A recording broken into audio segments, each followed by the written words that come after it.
Un père célibataire, prêt au pire, entre en courant dans la pièce et voit une femme qui tient sa fille en pleurs, agenouillée devant un soldat, les bras autour d'elle, comme si c'était sa propre fille. Puis, ce qu'il a vu a balayé tout ce qu'il pensait savoir sur le destin. Si vous croyez aux secondes chances, aux miracles silencieux et au pouvoir guérisseur de la compassion, vous êtes au bon endroit. Abonnez-vous à Spirituelles Histoires et laissez chaque histoire vous rappeler que le cœur trouve toujours le chemin du retour. Maintenant, commençons. Le cri déchira la lumière déclinante comme une lame. « Papa !» Julien Moreau lâcha le sac de course qu'il tenait à la main. Des boîtes de conserve tombèrent sur le porche. Un bocal se brisa et il se mit à courir. Ses bottes martelaient le plancher déformé. Il poussa la porte de sa vieille ferme au moment où le cri retentit à nouveau. Aigu, désespéré, c'était sa fille, Élodie. Il atteignit le salon en 3 foulées et se figea. Là, sous la lumière grise qui filtrait à travers la grande fenêtre, était assise Élodie dans son fauteuil roulant, tremblante. Son visage était baigné de larmes. Ses petites mains agrippaient les accoudoirs comme si elles s'accrochaient à la seule chose solide au monde. Et à genoux, à côté d'elle, se trouvait une femme, une inconnue vêtue d'un uniforme militaire vert. Ses bottes étaient boueuses, ses manches retroussées, un coude écorché. Un drapeau américain défraîchi était accroché à son épaule comme s'il avait survécu plus de tempêtes qu'il n'aurait dû. Ses mains étaient posées sur les épaules d'Élodie, douce, ferme. « Elle va bien », dit la femme doucement, sans se retourner. « Elle a juste eu peur. Je suis désolé. Je ne voulais pas lui faire peur. »« Ni à toi ?» demanda Julien d'une voix basse et rauque. « Qui êtes-vous » La femme leva les yeux, révélant un regard clair et gris comme un ciel d'hiver. « Camille Dupont. Je passais par là et j'ai entendu ses cris. La porte était ouverte. Je ne pouvais pas l'ignorer. » Élodie s'est remise à sangloter en attrapant la manche de Camille. Les lèvres de la petite fille tremblaient tandis qu'elle enfouissait son visage dans l'épaule de la femme. Son visage dans l'épaule de la femme. Elle me serrait fort. Elle se serrait fort. Élodie gémissait. J'avais peur. Et elle est venue. Julien était cloué sur place, le cœur battant à tout rompre, la gorge serrée. Il avait vu sa fille s'accrocher à une inconnue, elle s'était plus qu'elle n'avait jamais fait.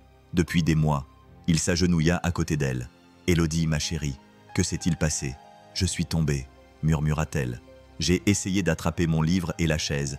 J'ai essayé d'attraper mon livre et la chaise. La chaise s'est renversée. Je n'arrivais pas à atteindre mon téléphone. Alors, j'ai crié et elle est venue. Camille a parlé, doucement. La chaise a heurté le tapis. Elle n'a pas frappé fort, mais elle a paniqué. Elle pensait être seule. » Ce dernier mot fit mal à Julien. Il regarda. « Camille, à nouveau. Tu étais militaire, n'est-ce pas ?» Elle marqua une pause. « Médecin militaire en poste en Louisiane, avant. Eh bien, la vie en a décidé autrement. Je suis toujours en activité. Numéro, il a été honorablement libéré. Il y a quelque temps, Élodie a eu un hoquet. Elle est gentille, papa. » Julien baissa les yeux vers ça, il avait une fille. Ses joues étaient ses joues étaient mouillées de larmes, mais son doigt s'accrochait toujours à la manche de la raquette de Camille, comme à une bouée de sauvetage. « Je te crois, » dit-il en écartant doucement son doigt, les cheveux de son front. « Elle t'a sauvé. Aujourd'hui, je n'ai sauvé personne, » murmura Camille. En se levant, il ajouta « J'ai juste répondu à un cri. » Répondu à un cri. Elle recula. Elle était mal à l'aise maintenant que le danger était passé. Le danger était passé. Je devrais y aller. Je ne voulais pas m'imposer. Je ne voulais pas m'imposer. Julien se leva à son tour, la voix douce mais ferme. Vous n'avez pas dérangé. Vous êtes venu quand? Personne d'autre ne l'aurait fait. Je ne l'oublierai pas. Elle acquiesça légèrement, comme pour accepter. Non pas un compliment, mais la vérité. Alors qu'elle se dirigeait vers la porte, Élodie la retint. Elle peut rester pour Coco? Camille s'immobilisa. Elle se retourna lentement. Je quoi? Coco, répéta Élodie en s'essuyant. Camille se tourna vers Élodie, le visage décomposé. Tu m'as tenu dans tes bras. C'est comme si... Dans une famille. Julien croisa le regard de Camille. Et quelque chose de tacite passa entre eux. Elle n'invite personne chez elle, dit-il. Pas depuis que sa mère est partie. La voix de Camille était plus douce qu'auparavant. Je sais ce que c'est. De crier et de se demander si quelqu'un t'entend. Elle hésita, puis posa lentement son sac près de la porte. Son sac près de la porte. Je peux. Rester pour Coco. Juste une tasse. Julien se dirigea vers la cuisine et alluma la vieille lampe. Vers la cuisine et alluma la vieille. Il regarda de l'autre côté de la pièce. De l'autre côté de la pièce, il regarda. Camille s'agenouilla à nouveau à côté d'Élodie. Il l'aida à ajuster les repose-pieds de sa chaise. « Tu es doué avec elle, » dit-il. « Tu es doué avec elle, » dit-il, doucement. Camille ne leva pas les yeux. « J'ai soigné des soldats qui avaient perdu des membres, je les ai vus s'effondrer pour des choses aussi simples que nouer une botte. Aucun d'entre eux n'avait été aussi courageux qu'elle aujourd'hui, n'avait l'air aussi courageuse qu'elle aujourd'hui. C'est Julien. Il s'appuya contre le cadre de la porte. Je n'ai pas pu continuer à marcher. Moi, je n'ai pas pu. Pourquoi? Parce que je n'y arrivais pas. Camille leva les yeux vers lui. Son expression était calme, mais sa voix se brisa légèrement. Parce qu'une fois, une fille a crié. Parce qu'une fois, une fille a crié. Et je n'ai pas réussi à arriver à temps. Le silence s'installa dans la pièce. La bouilloire siffla. Plus tard, alors que les 3 personnes étaient assises dans la cuisine, la lumière tamisée de la cuisine éclairait leurs mains légères. Enroulée autour de tasses chaudes, Camille finit par un sourire un peu las aux lèvres. Élodie était maintenant somnolente. La tête penchée contre la chaise, elle était maintenant somnolente. Du coco lui maculait les lèvres. « Merci, dit Julien. Merci pour aujourd'hui. Pour aujourd'hui. » Camille secoua la tête. « Tu ne me dois rien, répondit-il en secouant la tête. Tu ne me dois rien. » Il la regarda attentivement. Peut-être pas, mais je pense qu'on avait tous les deux besoin d'être dans cette pièce, quand elle a crié. Certaines personnes fuient, les appellent à l'aide, dit-il. D'autres, non, traversant la porte comme si c'était leur destin. Camille ne répondit pas tout de suite. Puis, presque dans un murmure, elle dit, presque dans un murmure, « Peut-être n'étais-je pas destinée à sauver la dernière, mais peut-être étais-je destinée à entendre celle-ci. » Et pour la première fois depuis très très longtemps, Julien eut l'impression que quelqu'un était vraiment arrivé, pas seulement dans la pièce, mais dans leur vie. Pas comme un soldat, mais comme quelqu'un de vivant. Pas comme un soldat, mais comme quelqu'un qui restait. Le lendemain matin, le soleil filtrait à travers les rideaux, tachant de lumière la pièce. Des grains de poussière flottaient dans l'air, comme de minuscules étoiles. Dans l'air, Julien remuait son café. Dans la cuisine, l'arôme riche de son café s'élevait. Au-dessus, les craquements et les gémissements de la vieille maison qui se réveillait avec le jour. La maison se réveillait avec le jour, émettant des craquements et des gémissements. Dans le salon, Élodie était assise. À la petite table près de la fenêtre, en train de dessiner à la table près de la fenêtre. Elle dessinait avec des crayons cassés. Elle était plongée dans une concentration surprenante. Son fauteuil roulant grinçait légèrement lorsqu'elle bougeait. Julien la regardait depuis l'embrasure de la porte pendant un long moment. Il la regardait depuis un moment. Quelque chose avait changé depuis la veille. Quelque chose de minuscule, mais indéniable. Elle fredonnait. Camille Dupont avait dormi, dans l'ancien débarras aménagé à côté du haie, sur un matelas fin que Julien avait gardé. Pour des invités qui ne venaient jamais. Elle n'avait pas dit grand-chose après avoir fini leur cacao, juste un merci discret. Puis elle avait disparu derrière le rideau de fortune. Elle réapparut, les cheveux humides. Elle était vêtue d'un simple t-shirt gris et d'un jean. Elle ressemblait à n'importe quelle autre femme de à 20 ans, et non à quelqu'un qui avait autrefois cousu des vies sur le champ de bataille. « Bonjour », dit-elle d'une voix basse mais assurée.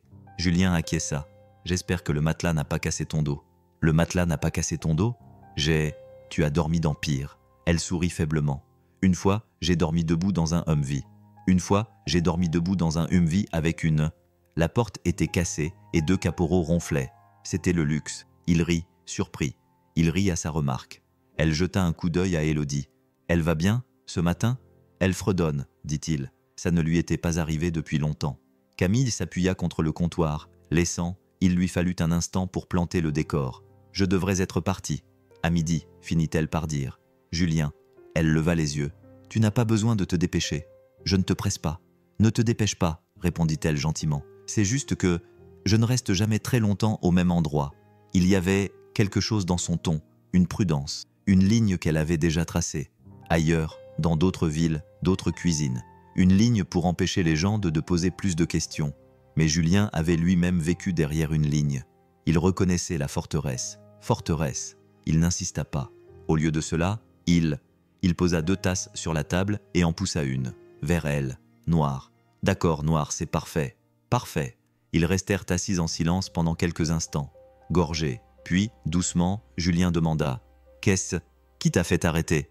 Je veux dire... » Camille passa un doigt sur le bord de la tasse, pensive. Puis elle passa un doigt sur le bord de la tasse, pensive. Ce n'était pas le cri. Il haussa un sourcil. Ce n'était pas le cri, mais le silence qui avait suivi, dit-elle. C'était le silence qui avait suivi, dit-elle. Ce genre de silence, je le connais. Ce genre de silence, je le connais. Ce n'est pas le calme, c'est l'absence. Julien acquiesça lentement. J'ai déjà entendu ce silence. Silence. Le pire dans un traumatisme, c'est le silence. Traumatisme, continua-t-elle, ce n'est pas le moment. Ce n'est pas le moment où ça se passe, c'est l'écho. Le moment où personne ne vient. Après, quand personne ne vient, ils restèrent tous les deux assis. Ils restèrent assis à réfléchir à cela. Elle ne le regardait pas, mais sa voix s'adoucit. J'avais une fille à Kandahar, âgée de 9 ans. Kandahar, 9 ans. Au mauvais endroit, au mauvais moment. Au mauvais endroit, au mauvais moment. J'ai eu quelques secondes de retard. Elle a crié une fois, puis sa mâchoire s'est crispée. C'est crispé. Je vise avec ce cri. Depuis lors, Julien n'a pas dit « Je suis désolé ». Désolé. Il n'a rien dit. Il n'a rien dit. Il a écouté, car certains silences ne doivent pas être brisés, être comblés. Il a finalement rompu le silence en disant quelque chose d'autre. Élodie est tombée parce que je n'étais pas à la maison. J'étais encore en retard au travail. J'ai raté beaucoup de moments depuis son accident. Accident. C'est difficile d'être présent quand tout. Ce que tu vois dans le miroir, c'est l'échec. Camille l'a regardé alors. Elle l'a vraiment regardé. L'échec ne se montre pas avec Coco et une couverture chaude. Couverture chaude, a-t-elle dit doucement. L'échec. Ne s'agenouille pas à côté de sa fille pour. Et essuyer ses larmes. Il a croisé son regard. Tu ne me connais pas. Je ne te connais pas. Non, a-t-elle répondu. Mais je sais. Quelle est l'odeur de la culpabilité. Et je sais à quoi ressemble l'amour. Ressemble l'amour. Les mots ont flotté dans l'air, comme la brume du matin. Élodie s'est dirigée vers la cuisine en poussant son fauteuil roulant, un morceau de papier à la main. « Papa, regarde !» Il l'a pris. C'était un dessin au crayon. Il représentait la salle de séjour. Lui, Élodie. Camille et Élodie étaient assises ensemble sous un « Le soleil souriait. »« C'est toi qui as dessiné Camille ?» demanda-t-il. « Elle fait partie de la maison maintenant », répondit simplement Élodie.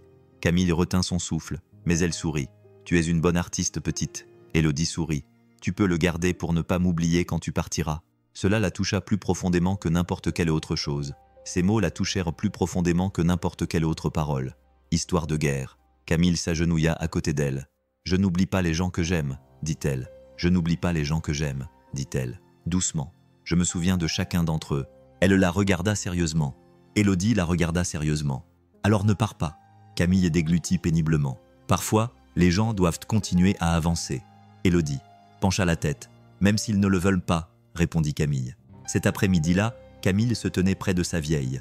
Ce jour-là, Camille se tenait près de sa vieille. Il se tenait près de sa vieille camionnette, son sac à la main. Julien sortit.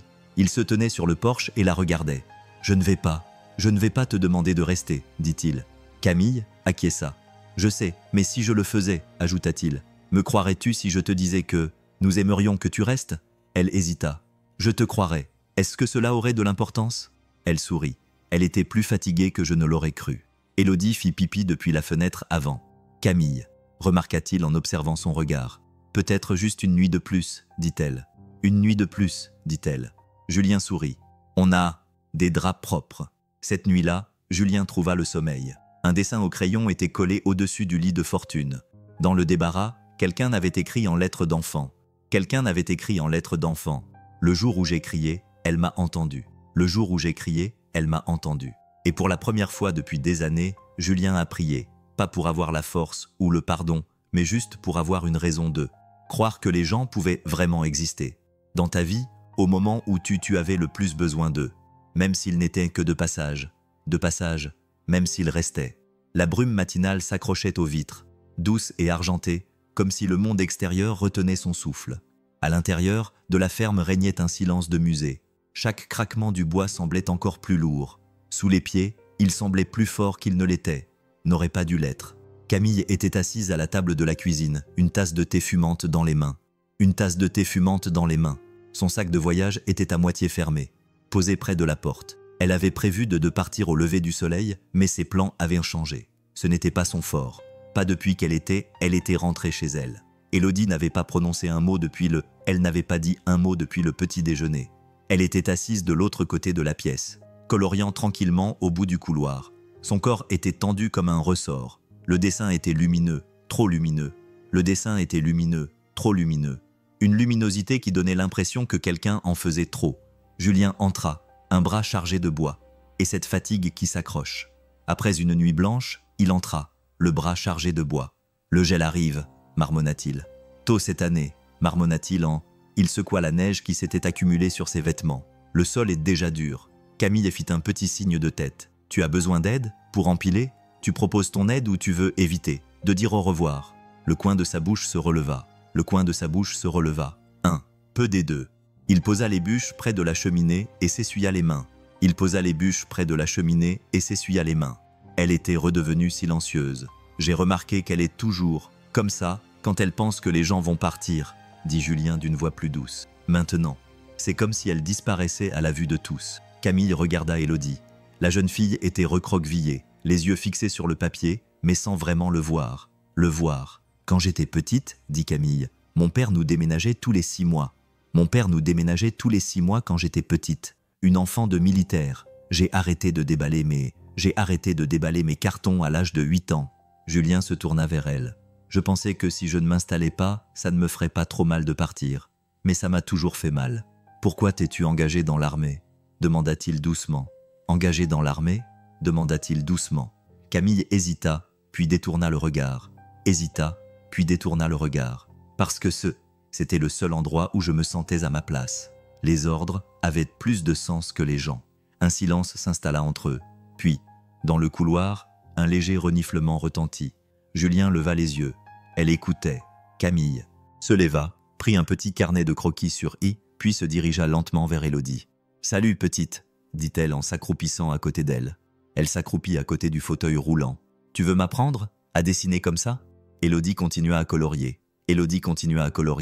Camille réessaya. « Tu sais, avant je dessinais très mal. Tous mes personnages ressemblaient à des patates avec des jambes. Des patates avec des jambes. » Le crayon d'Élodie s'arrêta. Camille se pencha vers elle et murmura, d'un air complice. « Une fois, j'ai dessiné mon sergent et il m'a demandé s'il s'agissait de lui. Une fois, j'ai dessiné mon sergent et il m'a demandé s'il avait été renversé par un tracteur. Ça a suffi. Ça a suffi. » Un petit sourire a effleuré les lèvres d'Élodie. Élodie. Pas encore un vrai sourire, mais presque. Presque. Camille lui tendit doucement le carnet de croquis. « On pourrait dessiner ensemble. Tu seras la prof. Moi, je serai la catastrophe. » Élodie ne répondit pas, mais elle prit le carnet. Bloc. Cet après-midi-là, le salon se transforma. Camille et Élodie s'assirent, en tailleur sur le tapis, et se mirent à colorier côte à côte. Les tentatives de Camille étaient... Ces maisons étaient magnifiquement horribles. Des maisons difformes, des chiens, à 3 oreilles, des fils qui ressemblaient à des œufs au plat. Élodie gloussa rapidement une fois, se couvrant la bouche comme si elle n'avait pas le droit de rire. Le droit de rire. « Ce n'était pas un rire, dit Camille. Ce n'était pas un rire, dit Camille. C'était de l'air qui s'échappait. C'était de l'air qui s'échappait. » Élodie leva les yeux au ciel. « Oh non, dit-elle. Je crois que ton rire est cassé. Ton rire est cassé.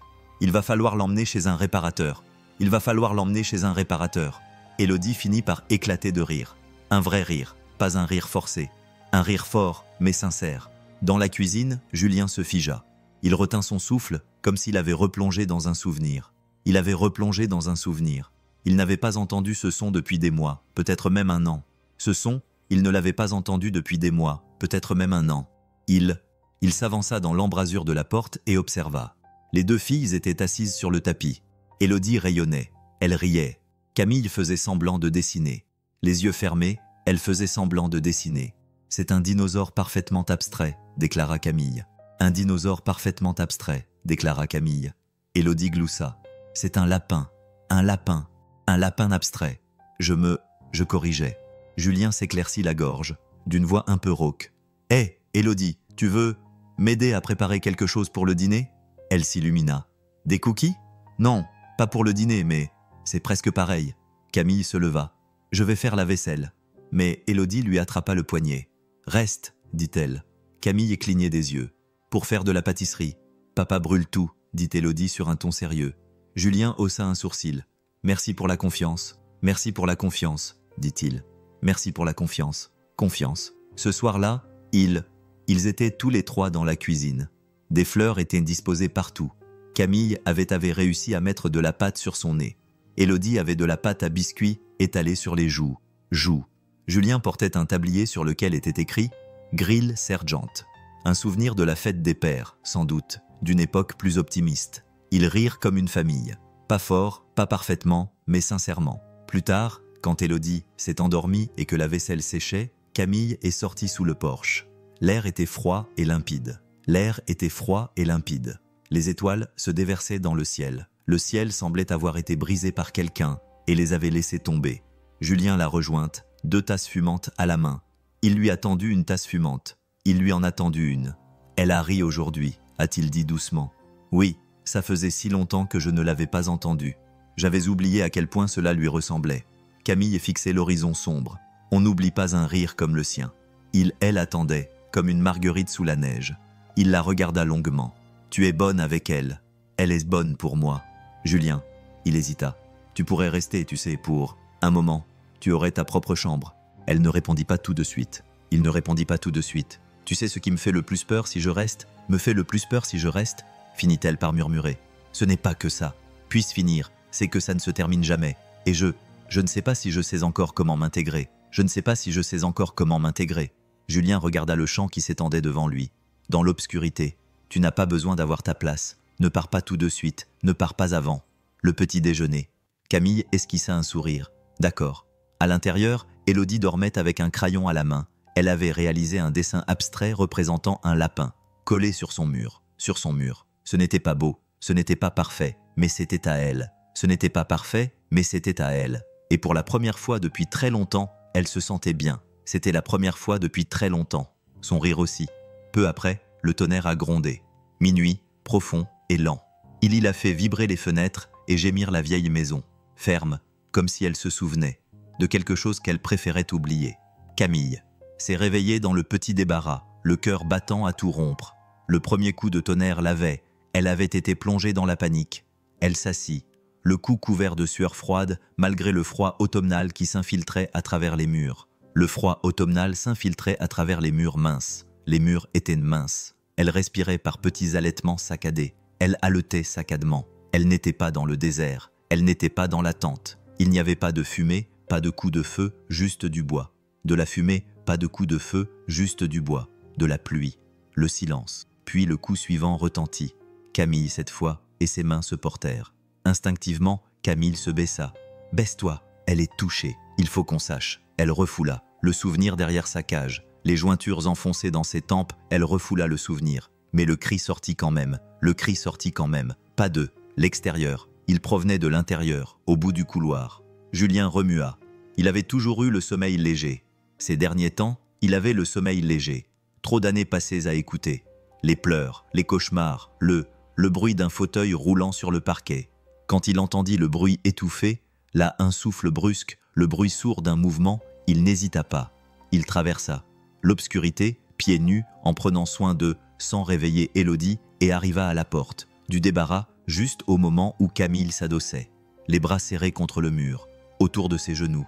Son corps tremblait, il tremblait. Le vieux sac de voyage militaire était posé, à côté d'elle. La lumière du plafond bourdonnait, faiblement. Elle ne le regardait pas, elle fixait juste un point qu'il ne pouvait pas voir. Camille. Sa voix était douce, elle cligna des yeux, elle expira par le nez et essuya rapidement sa joue. « Désolée, dit-elle. Horace lit. Je ne voulais réveiller personne. Tu n'as réveillé personne. » Il hésita. « Ça va ?» Elle eut un rire fragile. « Bien sûr. Parfait. Qui n'aime pas les orages à 2 heures du matin ? Des orages à 2 heures du matin ? Quand on n'a pas bien dormi depuis 3 ans. » Julien était assis, sur le bord d'un seau de peinture, en face d'elle. « Avant, je détestais la pluie, dit-il. » Elle lui jeta un coup d'œil. « Après le départ de ma femme, il a plu pendant 3 jours d'affilée. » Poursuivit-il. Élodie aussi. Elle n'arrêtait pas de lui demander où était maman, et je restais assis. Assis sur le canapé, je la serrais dans mes bras en pensant que l'orage finirait par lui expliquer.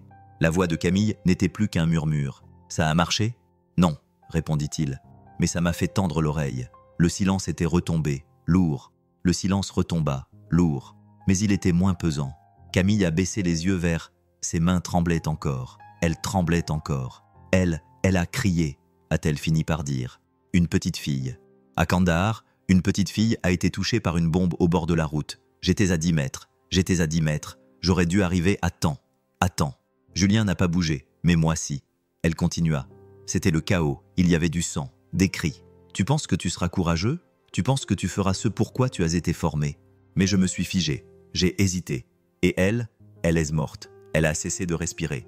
Je lui ai dit de tenir bon. Je lui ai dit que j'arrivais. Mais ses yeux me regardaient comme si elle savait que je n'y arriverais pas. Elle a couvert son visage de ses deux mains, la voix brisée. Son visage de ses deux mains, la voix brisée. Et hier soir, quand Élodie a crié, je n'ai pas réfléchi. J'ai juste couru. Je n'y étais pas préparé. Je ne voulais pas revivre ça. Julien s'est penché vers elle. Sa voix était calme et chaleureuse. Tu ne l'as pas laissé tomber. Camille, tu es venue. Elle secoua la tête. Ça, n'efface pas celle que je n'ai pas sauvée. Non, a-t-il répondu. Mais ça veut dire que tu es toujours à l'écoute, a-t-il dit en baissant les yeux, avant d'ajouter doucement. Ce cri a sauvé Élodie. Et peut-être qu'il t'a sauvé aussi. Peut-être qu'il t'a sauvé aussi. La pluie qui recouvrait les champs comme un secret s'était adoucie au matin, se transformant en une brume, qui recouvrait les champs comme un secret. Élodie roula jusqu'à la cuisine, où elle trouva Camille était déjà devant la cuisinière, en train de retourner des crêpes. Des crêpes, avec la concentration de quelqu'un qui essaie de ne pas trop penser. Tu cuisines ? Demanda Élodie en se frottant les yeux. Pour chasser le sommeil, elle demanda « Tu cuisines ?» À la militaire, répondit Camille. Ce qui veut dire comestible, mais douteux, gloussa Élodie. Julien arriva un instant plus tard, fraîchement rasé, pour la première fois depuis des semaines. Camille haussa un sourcil. Tu as un rendez-vous ? Il haussa les épaules, estimant que les crêpes méritaient qu'on s'y attarde. Un peu de respect, s'il te plaît. Ils mangèrent ensemble 3 crêpes, 3 assiettes, 3 chaises, 3 vies plus étroitement liées qu'elles ne l'étaient la veille. Plus tard dans l'après-midi, Camille était assise, seule dans le salon, pendant qu'Élodie faisait la sieste. Son regard se posait sans cesse sur la bibliothèque. Elle en sortit un album photo, recouvert de poussière. À l'intérieur, des instantanés d'une vie suspendue. Élodie au parc, Julien, avec un gâteau d'anniversaire, une femme souriante. À côté d'eux, une femme aux cheveux bouclés comme des vagues, les yeux brillants d'une lueur que Camille n'avait plus. « Elle était belle », dit Camille doucement. Julien qui apparaissait derrière elle, il acquiesça. Elle l'était. Que s'est-il passé ? Elle est partie quelques mois après l'accident. Elle a dit qu'elle ne pouvait pas voir Élodie.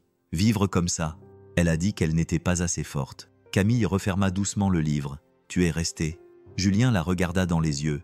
Fatigué, mais fier. Pas toujours le meilleur. Tout n'était pas parfait, mais oui, je suis resté. Camille se tourna légèrement vers lui pour l'observer. Puis, elle prononça quelque chose de doux, quelque chose de presque dangereux dans son honnêteté. « J'en ai marre de fuir, Julien. » Sa voix était à peine plus forte qu'un murmure, était à peine plus forte qu'un souffle.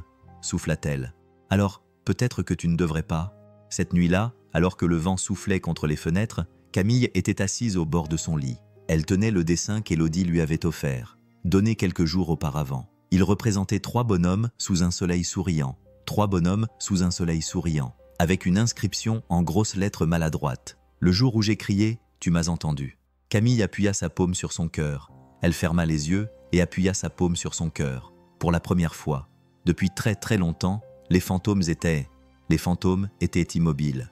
Le soleil venait de dépasser la crête, projetant des rayons dorés. Sur l'herbe givrée, Élodie entra dans le jardin en fauteuil roulant. Elle tenait sur ses genoux quelque chose enveloppé dans une serviette rouge délavée. Une boîte en fer blanc cabossée, recouverte d'autocollants à moitié décollés par le temps, et de petites mains. Camille était assise sur les marchants en arrière dans un vieux sweat à capuche. Elle leva les yeux. Elle entendit le bruit des roues en caoutchouc sur le bois. Élodie lui tendit la boîte. « Je veux que tu la prends. » Camille cligna des yeux. « C'est quoi ?» demanda-t-elle. « Ma boîte à trésors, » répondit Élodie. « Mais je n'en ai plus vraiment besoin. » Camille hésita. Elle tendit la main vers la boîte dont le métal était froid. Elle tendit doucement la main vers la boîte dont le métal était froid. Sous ses doigts, le métal était froid. « Tu es sûre ?» Élodie acquiesça. « Tu es comme les personnages des histoires qui viennent quand tout va mal. Papa appelle ce genre de personnes des miracles. Des miracles. Alors, j'ai pensé que tu devrais garder les choses qui m'ont aidé. J'ai attendu le mien. » À l'intérieur de la boîte se trouvaient les fragments du combat d'une petite fille pour rester entière. Une photo d'Élodie et de Julien dans un champ de citrouilles. Son large sourire, étincelant, pris avant l'accident. Une petite chaussette rose dont elle s'était débarrassée depuis longtemps. Une marguerite séchée pressée entre les pages. D'un livre d'histoire, plié en 4 et glissé tout au haut fond, plié en 4, une lettre, écrite au crayon. Camille n'ouvrit pas la lettre, pas encore. Elle regarda Élodie au lieu de cela. « Merci », dit-elle d'une voix rauque. Élodie haussa les épaules. « Tu pourras me la rendre quand? Tu n'en auras plus besoin. » Plus tard dans la matinée, Camille s'assit avec Julien. Le matin, Camille s'assit avec Julien dans le garage transformé en atelier. Le garage avait été transformé en atelier. L'odeur de sueur et d'huile de moteur le rassurait. L'odeur de sueur et d'huile de moteur la rassurait davantage. Elle ne s'y attendait pas. Elle tenait la boîte en fer blanc, sur ses genoux, tandis que Julien bricolait. La roue grinçait sur la chaise d'Élodie. « T'es silencieuse aujourd'hui », dit-il sans lever les yeux. Elle leva les yeux, perdue dans ses pensées. « C'est une mauvaise habitude », murmura-t-il en souriant. Il sourit, mais ne répondit pas. Après un moment, il demanda « Qu'est-ce qu'il y a dans la boîte ?» Qu'est-ce qu'il y a dans la boîte? Tout ce que je ne voulais pas perdre. Il s'essuya les mains sur un chiffon, puis s'adossa contre l'établi. Et maintenant, elle te confie ça. Camille acquiesça. Ce n'est pas rien, Camille. C'est tout ce qu'elle a. Tout ce qu'elle a.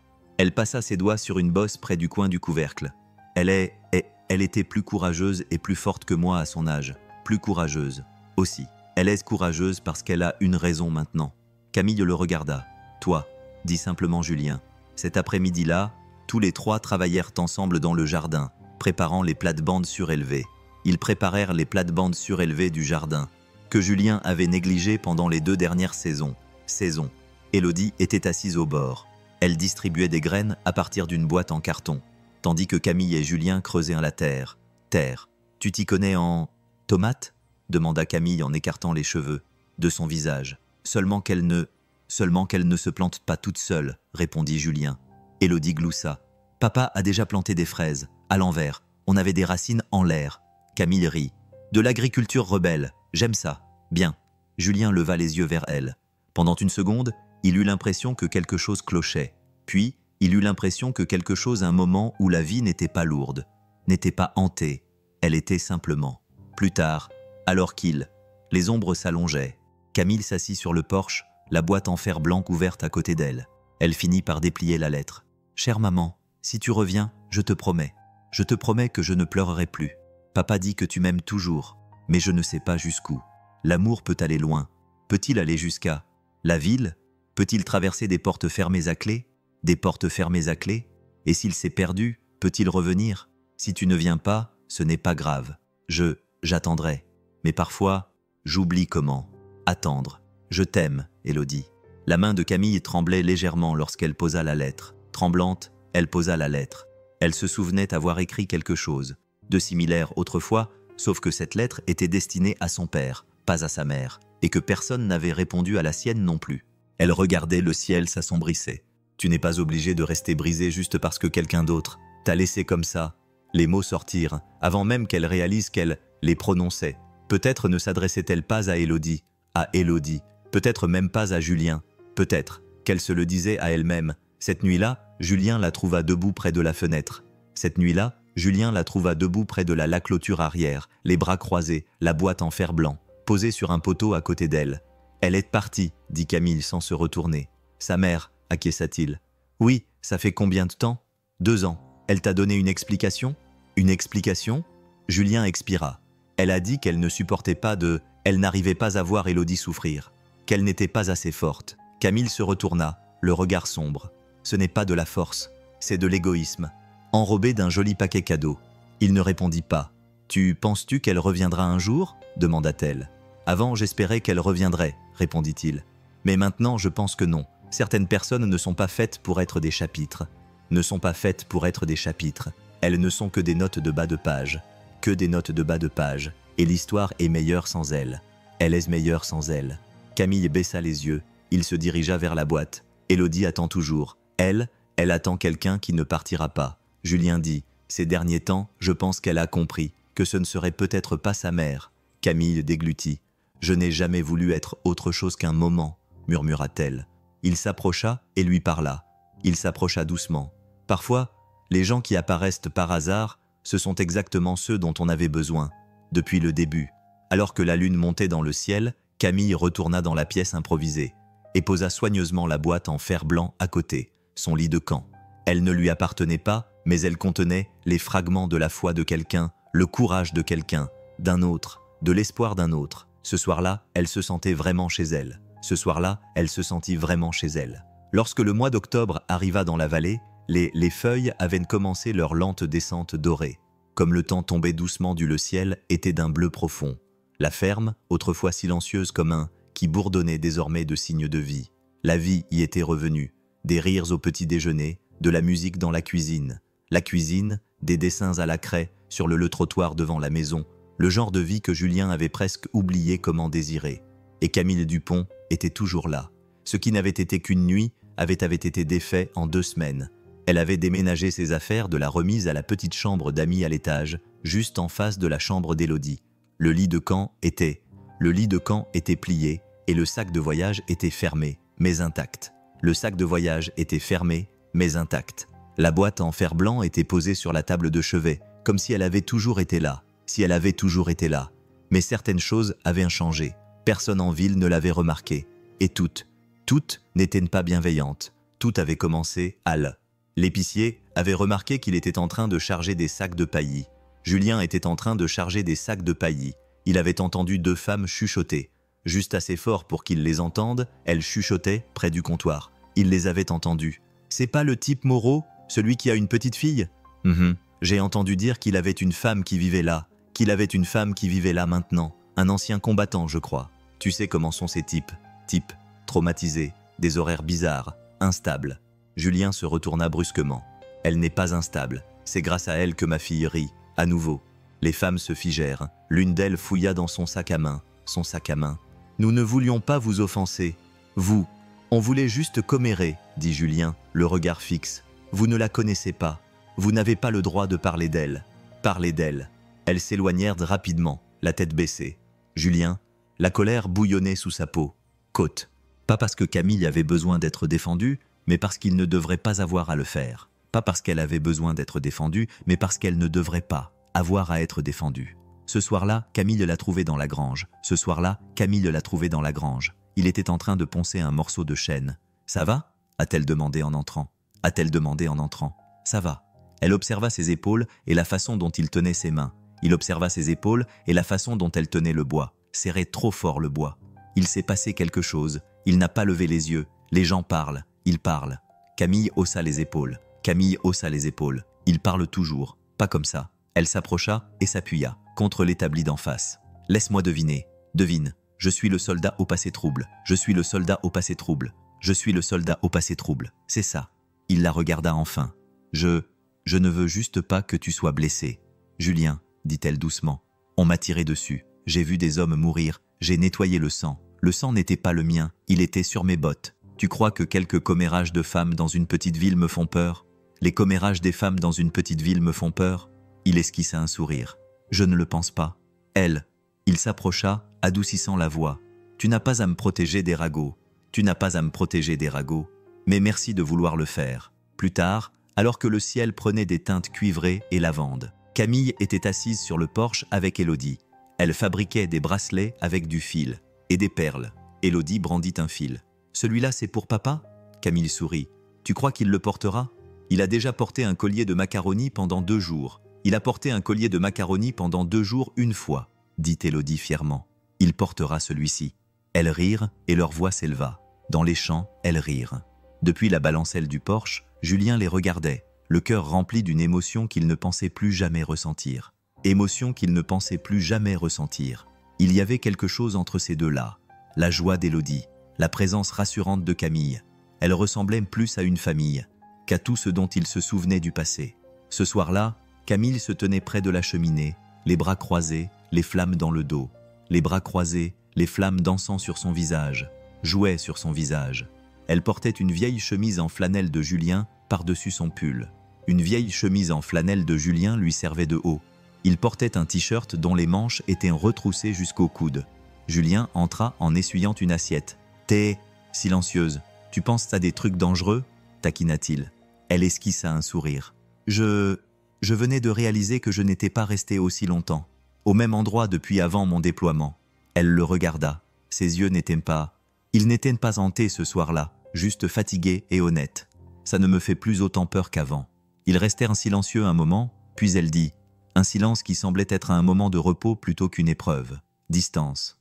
Puis Camille demanda « Pourquoi? Tu n'es pas sorti avec quelqu'un depuis qu'elle est partie ?»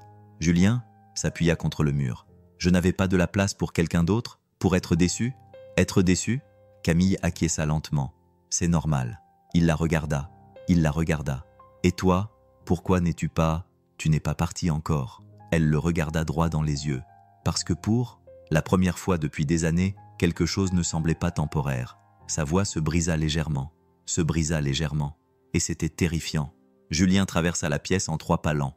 Il s'arrêta juste assez près pour qu'elle puisse sentir sa chaleur. Elle put sentir sa chaleur. « Tu n'as pas besoin de tout comprendre. Ce soir, dit-il doucement, tu dois juste rester assez longtemps pour voir si c'est réel. » Elle leva les yeux vers lui. « Ça me semble déjà plus réel que tout, ce que j'ai connu depuis mon retour à la maison. » Plus tard, dans sa chambre, Camille ouvrit la boîte en fer. Elle y ajouta un nouvel objet. Une seule perle bleue. Une perle bleue, symbole de quelque chose qui se construisait lentement. Patiemment, avec soin, non par obligation, mais par choix. Pas par obligation, mais par choix.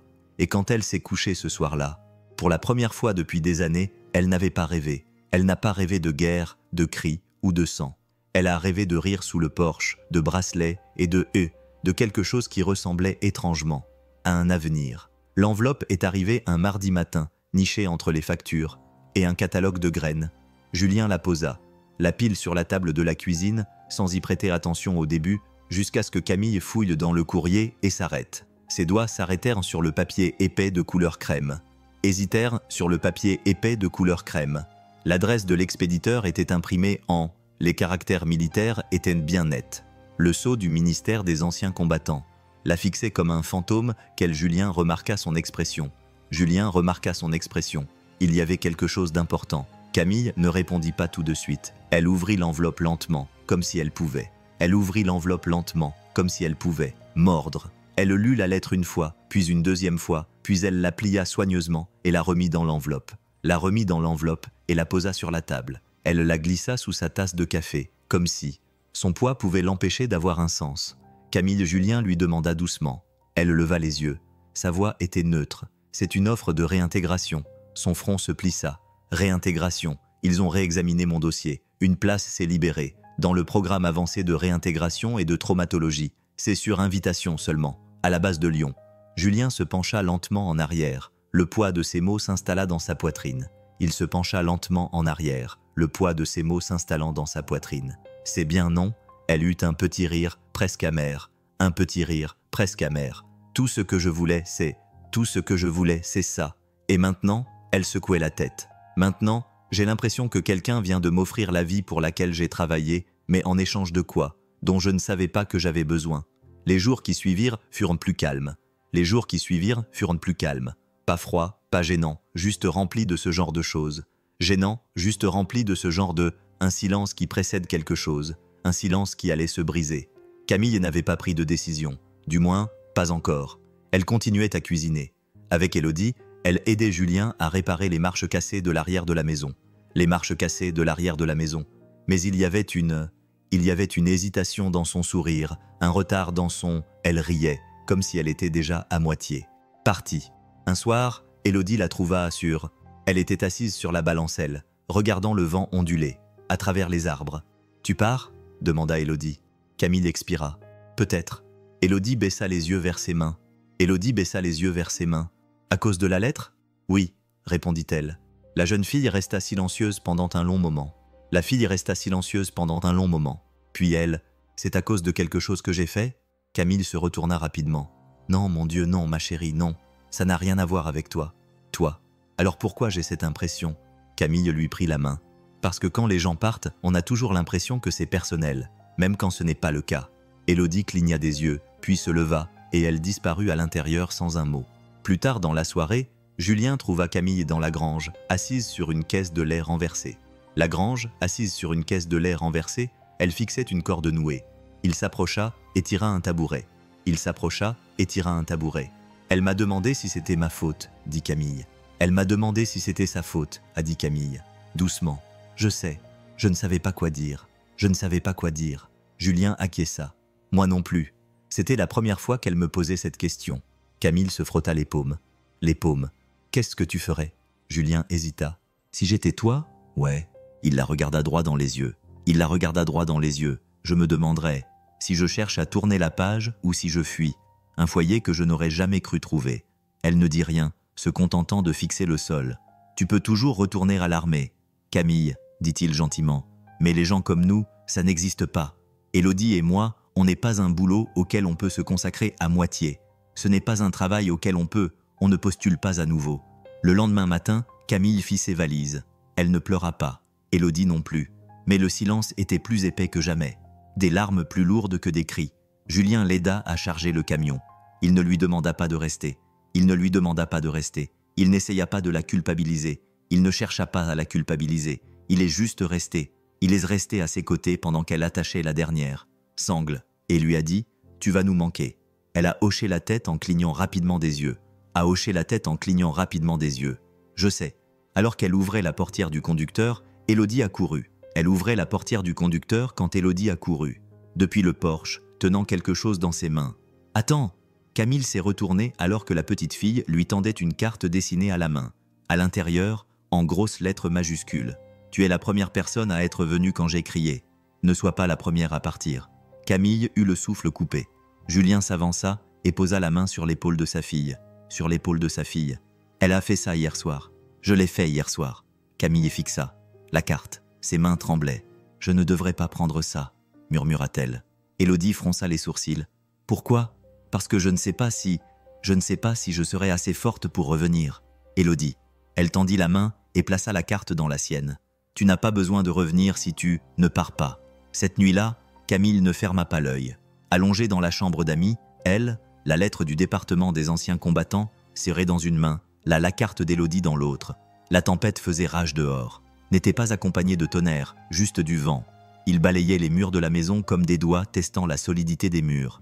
Quelque part, au bout du couloir, les pas de Julien craquaient, légèrement. Il n'était pas entré, n'avait pas.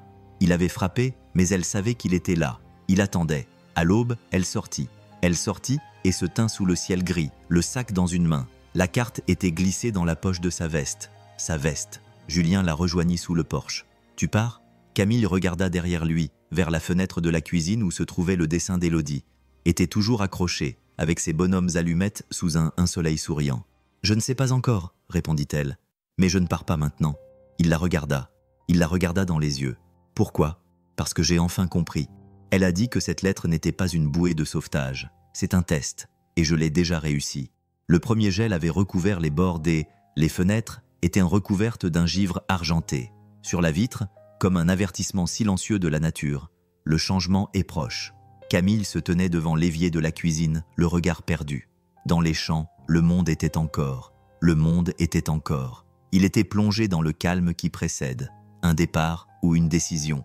La cafetière sifflait derrière elle, mais elle n'y prêta pas attention. Pas touché à sa tasse. De l'autre côté de la pièce, Élodie était assise en silence à table, serrant contre elle un bol de porridge qu'elle avait à peine entamé. Ses yeux ne quittaient pas le dos de Camille. Julien entra avec son calme habituel, même si ce matin-là, quelque chose semblait également perturbé. Il fit un petit signe de tête à Camille, comme pour dire « Je sais, quel jour on est ?» Puis, il ébouriffa doucement les cheveux d'Élodie. Les cheveux d'Élodie, puis se dirigea vers la grange. Personne ne dit au revoir. Le mot resta suspendu dans la pièce. De toute façon, le plan était simple. Camille conduirait jusqu'à Lyon. Elle avait déjà préparé ses affaires. Elle devait rencontrer l'équipe de transition de l'administration des anciens combattants. Elle allait suivre le programme de 3 mois. Elle comptait remettre sa vie sur les rails et écrire le prochain chapitre de son histoire. Chapitre de son histoire. Et peut-être reviendrait-elle, ou peut-être pas. C'était la partie qu'elle n'avait pas encore écrite. Elle fit une valise légère, la même qu'elle avait utilisée pour faire le voyage, et la ferma soigneusement. La boîte en fer qu'Élodie lui avait offerte, au bord cabossé, enveloppée dans un vieux t-shirt. Une nouvelle photo de 3, prise la semaine dernière à la fête des moissons, était glissée à l'intérieur. Élodie avait dessiné des cœurs et écrit au crayon rouge sur le bord était orné de cœurs et d'une inscription au crayon rouge. Camille essayait de ne pas la regarder. Trop longtemps. En milieu de matinée, elle était dans... Son camion était garé à côté, le moteur chauffé sous un fin voile de brouillard flottait au-dessus de la ville. Élodie l'attendait en haut des marches du porche, la veste zippée jusqu'en haut, les mains enfoncées dans les manches. Elle ne pleurait pas, Elle ne disait rien. Camille s'approcha, le sac de voyage en bandoulière, et lui dit « J'ai tout ce qu'Élodie t'a demandé. J'ai tout ce qu'Élodie t'a demandé, dit-elle d'une voix serrée. Juste ce qu'il faut. » Élodie sortit quelque chose de la poche de son manteau. C'était un porte-clés en perles, un peu de travers, avec la lettre H au milieu. « Je l'ai fait pour toi. » Camille s'agenouilla. Sa voix était entre le sourire et le sanglot. Entre le sourire et le sanglot. « Je l'emporterai partout avec moi. » Élodie ne bougea pas. « Même si tu ne reviens pas, » hésita Camille. Puis elle ajouta-t-elle doucement, « Même si. » Il y eut un silence. Un silence s'installa. Puis, lentement, Élodie s'avança. Et elle enlaça Camille. « S'il te plaît, n'oublie pas que nous étions ton après, pas ton avant. » Camille se figea. Ces mots la frappèrent en plus fort que tout ce qu'elle avait entendu depuis très très longtemps. Très longtemps. Julien apparut sur le porche. Au moment où Camille se relevait, son regard croisa celui de Camille. Il croisa le regard de Camille. Il n'essaya pas de la faire changer d'avis. Il s'était promis de ne jamais supplier personne de rester. Il ne suppliait plus personne de rester. Plus jamais. Il l'accompagna toutefois jusqu'au camion. « Tu es sûr ?» demanda-t-il. « Je ne suis sûr de rien, » admit-elle. « Alors peut-être que la réponse n'est pas de partir, c'est d'attendre. » Elle posa sa main sur la poignée de la portière. Sa main était posée sur la poignée de la portière. « J'ai peur. J'ai peur de m'habituer à avoir besoin de toi. J'ai peur d'avoir à nouveau besoin de toi. Que je vais échouer. Que je vais tout gâcher. » Julien s'approcha. « On n'a pas besoin que tu sois... Tu n'as pas besoin d'être parfaite, Camille. On a juste besoin que tu sois... là. » Elle relâcha la poignée de la porte. « Je pensais que j'étais censée me trouver à Lyon, » murmura-t-elle. « Peut-être que tu t'y es déjà trouvée. Ici même. » Elle ne partit pas ce jour-là. Elle resta assise dans le camion, le moteur tournant au ralenti pendant 1 heure. Puis, elle coupa le contact et retourna. À l'intérieur. Julien et Élodie ils ne firent pas la fête. Ils ne la pressèrent pas ils ne lui adressèrent ni sourire ni acclamation. Ils lui préparèrent simplement un chocolat chaud, comme ils l'avaient fait lors de leur rencontre. Un chocolat chaud comme ils l'avaient fait lors de leur première nuit. Ce soir-là, Camille s'assit, avec Élodie, à la table de la cuisine, pendant que Julien grattait une vieille guitare. Sous le porche. Le vent soufflait doucement dehors. Désolé.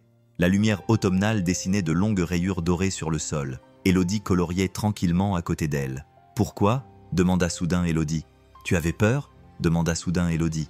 Camille la regarda. « De quoi ? Ma chérie ?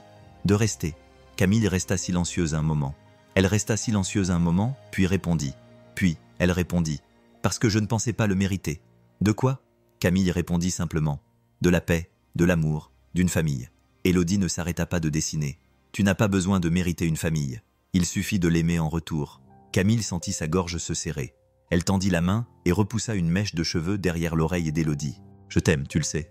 Vous deux. » Élodie n'avait pas souri. Elle n'a pas souri. Elle a juste hoché la tête comme si elle l'avait toujours su. Plus tard, Camille s'est retrouvée seule dans le couloir. Elle fixait la photo qu'Élodie avait collée au mur. On y voyait Élodie, Julien et elle, souriant sous des guirlandes de Noël. Elle voyait Julien, Élodie et elle, souriant sous des guirlandes de lumière de fête. Elle avait oublié à quoi ressemblait son visage. Quand il n'était pas tendu, il ne se préparait pas à dire au revoir. Elle fouilla dans sa poche et en sortit. Le porte-clés. Le petit Ashbad brillait, sous la lumière du Porsche. Ça ne signifiait pas Camille Dupont, médecin. Ça signifiait Camille. Quelqu'un qui valait la peine d'attendre. Et peut-être, juste peut-être, quelqu'un enfin prêt à rester. La neige était arrivée plus tôt que d'habitude cette année-là. Dès la première semaine de novembre, les champs situés derrière la ferme des Moreaux étaient recouverts d'un manteau blanc. Tout était si calme que le monde semblait s'être arrêté. Comme si quelqu'un avait appuyé sur le bouton muet de la vie. Les poteaux de la clôture étaient coiffés de petits bonnets de neige et la grange gémissait sous le poids des glaçons accrochés à son toit comme des dents de verre. Et Camille Dupont était partie. Pas dans une tempête dramatique, pas de larmes, pas de portes claquées, pas de juste un camion rugissant sur le chemin de gravier. Juste un matin tranquille, 1 semaine après. Un matin tranquille, 1 semaine après avoir... Il a changé d'avis sur son départ. Quand le téléphone a sonné, Julien a répondu, puis il lui a tendu l'appareil sans un mot. Après, elle a refait son sac. Cet appel, elle a refait son sac. Elle a plié la photo au crayon prise lors de la fête des moissons et a glissé le porte-clés en perles dans sa poche.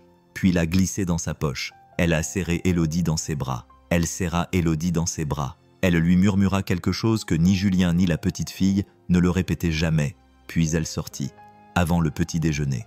Elle reviendra, dit Élodie plus tard dans la journée, en poussant ses petits pois dans son assiette. Julien, lève les yeux. Comment tu le sais? Elle me l'a promis, répondit Élodie. Puis, elle ajouta plus doucement, elle ne ment pas, et elle ne ment pas, Julien. Il voulait y croire, il en avait besoin. Mais les promesses l'avaient déjà brisé avant qu'il avait déjà été brisé par les promesses, avant même de signer les papiers. Le lit vide et la petite fille marquée en étaient de la preuve. Pourtant, il ne discuta pas. Ce soir-là, il alluma la lumière du porche avant d'aller se coucher, comme il l'avait toujours fait. Il l'avait toujours fait, et il continua à le faire tous les soirs. Il continua à le faire tous les soirs par la suite. Les jours raccourcirent, et les jours se rafraîchirent. Élodie arrêta de dessiner. Les crayons de couleur restèrent dans leur boîte en fer, intacts. Restèrent intacts dans leur boîte en fer, sur le rebord de la fenêtre. C'est la boîte en fer que Camille avait laissée. La boîte en fer resta sur la table de chevet dans la chambre d'amis. Julien époussetait autour, mais ne l'ouvrait jamais. Il ne l'ouvrait jamais. Il ne se sentait pas en droit de le faire. Élodie continuait de lui apporter son chocolat chaud tous les « au cas où », disait-elle, pour qu'il ne nous oublie pas. Thanksgiving est arrivé et il est passé. Le sapin de Noël de la ville s'est illuminé. La place a été illuminée début décembre. Des bonhommes de neige alignés devant les porches, des chanteurs de Noël déambulaient avec leurs écharpes rouges et leurs harmonies qui ne trouvaient jamais tout à fait les bonnes notes. Mais chez les Moreau, les lumières restaient allumées. Leurs boîtes étaient restées dans le grenier. « Je ne veux pas de sapin cette année », a dit Élodie. « D'accord », répondit Julien. Lui non plus n'en voulait pas, mais ce soir-là, il installa quand même les guirlandes lumineuses du porche, juste celles qui entouraient la balustrade. Ce n'était pas pour les fêtes, c'était pour elle. Pour elle. Julien se surprit à regarder. Il regardait son téléphone plus souvent. Parfois, il tapait un message. « Comment ça va à Lyon ?» ou « Tu nous manques ?» Puis il l'effaçait. Au fond de lui, il savait que si Camille devait revenir, le ferait. Et si ce n'était pas le cas, il insisterait. Insister ne changerait rien. Un matin, à la fin du mois de décembre, Élodie est entrée dans la cuisine avec quelque chose dans la main. Elle a tendu la main. « Je veux lui envoyer quelque chose. Julien », posa-t-elle sa tasse de café. Posant sa tasse de café. « Une lettre ? Comme une lettre », suggéra Élodie. Elle ouvrit la paume de sa main pour révéler une pierre lisse et plate. Il posa la paume de sa main pour révéler une pierre lisse et plate, peinte en bleu vif, avec un cœur. Au milieu, le mot « reste » était gravé. Soigneusement, elle la retourna. « Je l'ai faite pour elle », dit Élodie, « pour qu'elle se souvienne où se trouve sa maison. » Julien avala la boule qu'il avait dans la gorge. « Gorge, on va la lui envoyer. » Il l'aida à l'envelopper dans du papier de soie, puis à la placer dans une petite boîte rembourrée, avec une note, écrite d'une écriture maladroite. « Tu n'as pas besoin d'être courageuse tout le temps. Tu n'as pas besoin d'être courageuse tout le temps. Juste assez courageuse pour revenir. » Ils l'ont posté cet après-midi-là. Le réveillon de Noël. Le réveillon de Noël est arrivé. Élodie n'a plus reparlé de sapin. Julien a fait des crêpes en forme de sapin, de bonchômes de neige, comme Camille avait essayé de le faire une fois. Ils étaient de taille inégale. Et ils étaient légèrement brûlés. Élodie rit. Qu'importe, c'était la première fois depuis des semaines. Ils s'assirent, devant la cheminée. Élodie se blottit contre lui, les yeux lourds de sommeil. La neige tapotait doucement contre les fenêtres. La lumière du porche brillait dans la tempête. Il ne viendra pas ce soir, murmura Élodie. Julien lui caressa les cheveux. Peut-être pas. Il y eut un long silence. Tu crois qu'elle va bien ?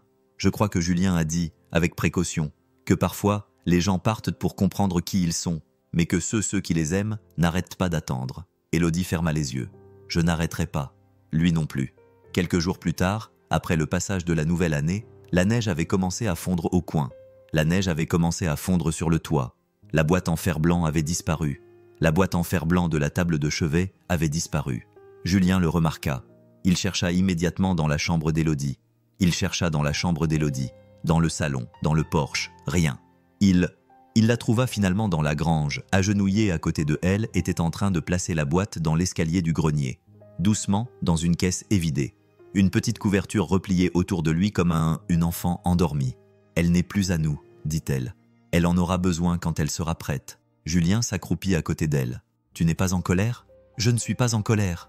Élodie secoua la tête. Elle n'est pas partie pour toujours. Elle n'est pas partie pour toujours. Elle est juste partie pour un petit moment seulement. Certaines personnes ne reviennent pas. Ma chérie. Élodie leva les yeux vers, il lui répondit. Alors, pourquoi laisse-t-on encore la lumière? Pourquoi laisse-t-on la lumière allumée? Julien ne savait pas quoi répondre. Au fond, il n'en était pas sûr. Mais cette nuit-là, alors que le gel revenait et que le vent soufflait, il n'en était pas sûr.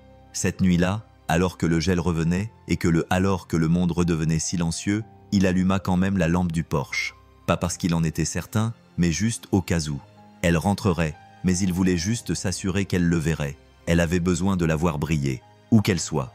Un signal dans l'obscurité, une promesse que la porte ne serait jamais vraiment fermée. La neige avait fondu, mais le froid s'accrochait encore au coin de la terre, comme un secret que personne ne voulait partager. Fin février, les jours avaient recommencé à s'allonger. Mais chez les Moreau, le temps continuait de s'écouler à un rythme lent et douloureux.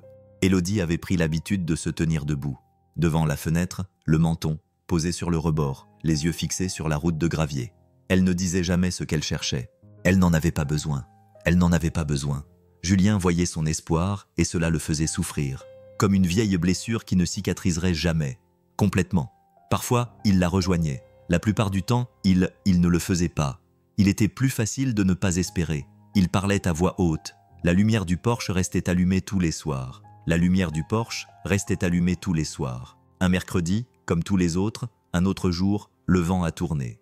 Il n'y avait pas de tempête, aucun signe, aucun murmure du destin, juste un coup soudain et doux à la porte d'entrée. Élodie sursauta dans le couloir. Julien, qui avait un pied dans le couloir avec une tasse de thé, se figea. Si le bruit risquait de disparaître s'il ne réagissait pas, il ne répondit pas. 3 coups, calme, mesuré. Il ouvrit lentement la porte, et elle était là. Camille Dupont se tenait sous le porche, les cheveux plus longs, les épaules. Les bottes poussiéreuses par le voyage, les épaules droites. Elle ne dit rien tout de suite, Julien non plus. Elle avait l'air fatiguée, mais déterminée. Et dans ses bras, soigneusement cachés sous sa veste, se trouvait la boîte en fer d'Élodie. Je crois que ça appartient à quelqu'un d'autre, d'un autre, dit-elle doucement. Julien s'écarta de la porte et parla à voix basse. Elle va bientôt s'endormir. Camille acquiesça. J'espérais qu'elle serait réveillée, mais Élodie ne dormait pas. Elle était assise, en haut de l'escalier, à écouter. Parce que les enfants sentent toujours, quand quelque chose a changé. Dès qu'elle a aperçu Camille, elle n'a pas couru. Elle s'est avancée lentement, roulant prudemment, dans le couloir, jusqu'à ce qu'elle s'arrête à quelques centimètres de la femme qu'il avait. Autrefois, elle avait été sauvée d'un cri resté sans réponse. Trop longtemps, il n'y eut pas de réponse. Elles se regardèrent. Sans rien dire, Camille s'agenouilla. Puis, Camille s'agenouilla, et Élodie murmura « Tu es revenu ». La voix de Camille se brisa. « Je voulais venir plus tôt. »« Je sais », répondit Élodie. « Papa disait que parfois, les gens partent pour retrouver leur chemin. Je n'étais pas sûre d'y parvenir. » Élodie tendit la main et la posa sur la mienne, de Camille. « Tu y es arrivé ?» Julien recula pour... Il leur laissa de l'espace. Il se dirigea vers il s'éloigna, laissant l'air froid dissiper. L'émotion lui serrait la gorge. Camille le rejoignit. Quelques instants plus tard, il enroula une couverture autour de ses épaules. Elle s'appuya contre la balustrade, silencieuse. La balustrade était silencieuse. « Lyon ?» demanda-t-il. Elle acquiesça. « J'ai terminé le programme. Ça ? Il m'a aidé et m'a permis de comprendre que je n'ai pas besoin d'être réparé, juste de pardonner. » Julien n'insista pas. Elle se tourna vers lui. Les yeux brillants, elle se tourna vers lui. « Je pensais que l'armée était toute mon identité. C'est ce que je devais redevenir. Je pensais que sans elle, je ne serais rien. Et maintenant, Camille prit une grande inspiration.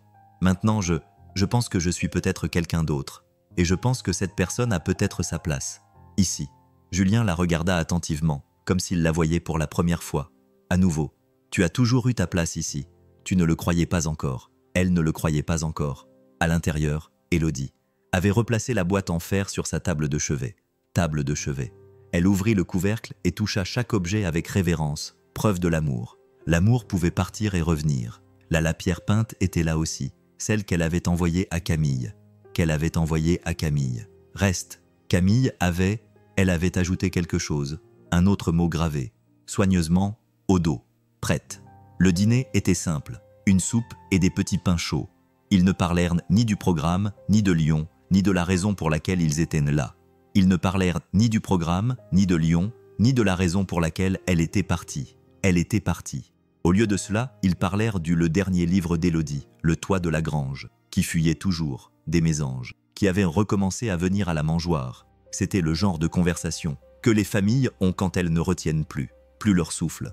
Après avoir fait la vaisselle, Camille aida Élodie à se mettre au lit. « Tu m'as manqué », murmura la jeune fille. « Tu m'as manqué encore plus », répondit Camille. Élodie la regarda. « Tu restes cette fois-ci ?» Camille lui prit la main. « Je ne reste pas seulement. Je ne reste pas seulement, je défais mes valises. Je défais mes valises. » Plus tard, Camille se retrouva seule sous le porche, les mains enfoncées dans les manches de son pull. Les mains enfoncées dans les manches de son pull. La lumière du porche était toujours allumée. La lumière du porche était toujours allumée. Elle la fixa longuement. Puis, elle tendit la main et l'éteignit. Elle tendit la main et l'éteignit. Non, pas parce qu'elle partait, mais parce qu'elle était chez elle. Le printemps arriva sans demander son reste, la permission. Il ne frappa pas, ne s'annonça pas. Il ne s'annonça pas. Il se déploya simplement, silencieux et insistant, comme quelque chose il attendait depuis toujours dans les coulisses. La neige fondit dans les champs. Les bourgeons poussèrent courageusement hors du sol.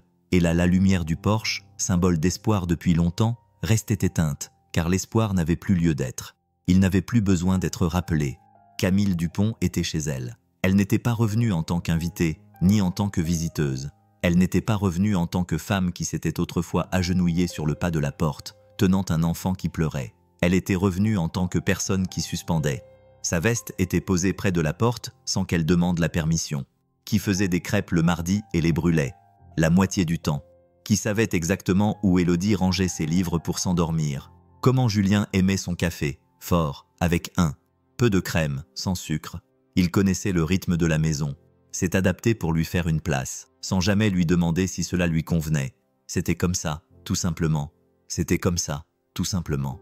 Un matin, Camille se tenait dans le jardin derrière la maison, les ongles sales, les cheveux attachés avec un bandana rouge. Les plates-bandes, restées vides pendant des années, étaient maintenant pleines de rangées potentielles de pousses de tomates, de pois mange-tout et de tournesols qui s'étiraient vers un ciel qui ne semblait plus lourd. Julien la regardait. Depuis le porche, les bras croisés, une tasse de café à la main, il la regardait. La main dans la poche, il la regardait. Elle n'a jamais eu l'air aussi vivante. Elle n'a jamais semblé aussi vivante, murmura-t-il. Il ne parlait pas d'elle. Jardin. À l'intérieur, Élodie découpait. Des formes dans du papier cartonné, la langue coincée entre les dents. Elle était concentrée. Elle jeta un coup d'œil au calendrier collé sur le frigo. Une date était entourée au crayon vert. Samedi. « Papa !» appela-t-elle. « On peut faire ça ce week-end ?» Julien se pencha depuis le porche. « Quoi donc ?»« Tu sais bien, » sourit Élodie, « ce que Camille a vu en entrant, en essuyant la terre sur ses mains. Vous deux, vous mijotez encore quelque chose. » Élodie haussa les épaules. « Peut-être. » Julien lui fit un clin d'œil. « Peut-être signifie oui dans cette maison. » Le samedi arriva, avec un ciel bleu, accompagné d'un vent chaud. Ils se rendirent en voiture dans une clairière voisine, nichée derrière un bosquet de peupliers. Le fauteuil roulant d'Élodie rebondissait doucement sur l'herbe, tandis que Camille et Julien la poussaient ensemble. Dans la boîte en carton dans les bras de Camille, se trouvait une boîte en carton. Enveloppée dans du papier craft, elle se trouvait dans les bras de Camille. Ils arrivèrent à un endroit tranquille où la lumière du soleil filtrait, à travers les arbres. Julien déplia une couverture. Il déplia la couverture. Élodie applaudit une fois. « D'accord, ouvre-la. » Camille posa la boîte et elle déchira le papier avec précaution. À l'intérieur se trouvait une plaque en bois sculptée à la main, poncée et teintée de la couleur du miel. On pouvait y lire, gravé en lettres élégantes, « Le jour. Nous l'avons entendu crier et nous ne l'avons jamais oublié. Laissez partir. » Camille porta la main à sa bouche. Élodie désigna un petit arbre à proximité. « C'est là qu'on veut le mettre. Comme ça, tout le monde saura que c'est un endroit où des gens ont vécu. » Camille regarda. Julien, les yeux remplis de larmes, lui dit doucement. Il lui dit doucement. « Je pensais que tu méritais d'avoir quelque chose, qui t'ancrerait ici. » Ils creusèrent un petit trou, y plantèrent le poteau et le recouvrirent de terre. Julien attacha un ruban autour de l'arbre. Élodie a posé 3 pierres lisses autour, chacune peinte d'un nom. Élodie a posé 3 pierres lisses à sa base, chacune portant un nom. Julien, Camille. Julien, Camille. 3 personnes. 3 histoires, un foyer. Histoire, un foyer. Plus tard dans la nuit, tous les 3 étaient assis sous le porche, sous un ciel étoilé. Un ciel étoilé les surplombait. Julien grattait doucement les cordes de sa vieille guitare. Jouait un air qu'aucun d'entre eux ne reconnaissait vraiment pas, mais qu'ils tous ressentaient. Camille s'était blottie contre lui, la tête contre son épaule. Élodie somnolait dans sa chaise, une couverture légère sur les genoux. Assise sur une chaise, une couverture légère sur les genoux. Le parfum des lilas flottait dans l'air depuis le jardin. Le jardin embaumait. « Tu sais, » dit Camille d'une voix douce, « j'ai passé une grande partie de ma vie à attendre. Des ordres, à attendre que quelqu'un me dise quoi faire, où aller. » Julien a ralenti le rythme de ses doigts, sur les cordes. « Et maintenant ?» demanda-t-il.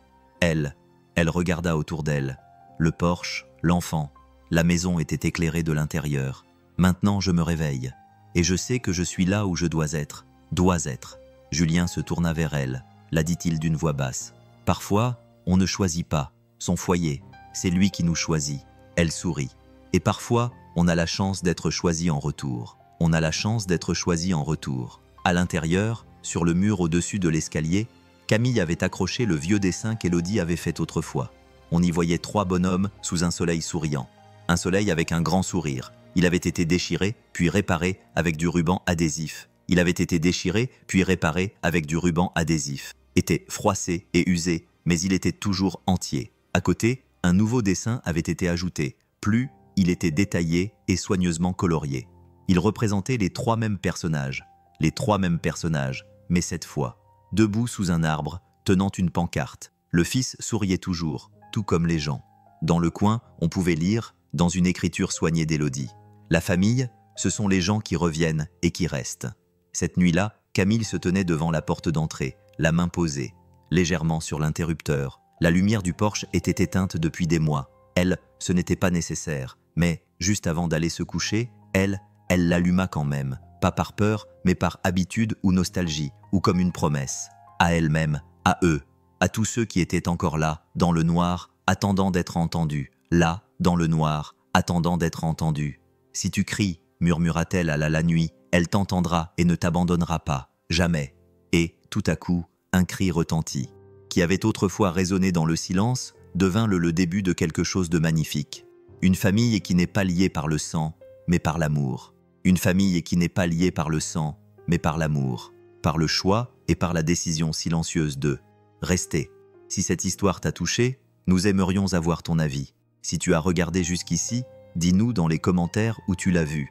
Cela permet de relier les cœurs à travers le monde. Ce qui est bien plus important que tu ne le penses. Et si tu veux être là, la prochaine fois qu'on partage une histoire qui réchauffe le cœur, tu peux t'abonner à Spirituelles Histoires. Sans pression, juste un petit rappel pour revenir quand tu veux te rappeler que la gentillesse existe encore. Nous te remercions sincèrement d'avoir passé du temps avec nous aujourd'hui. À bientôt, prends soin de ton cœur et de ceux qui t'entourent.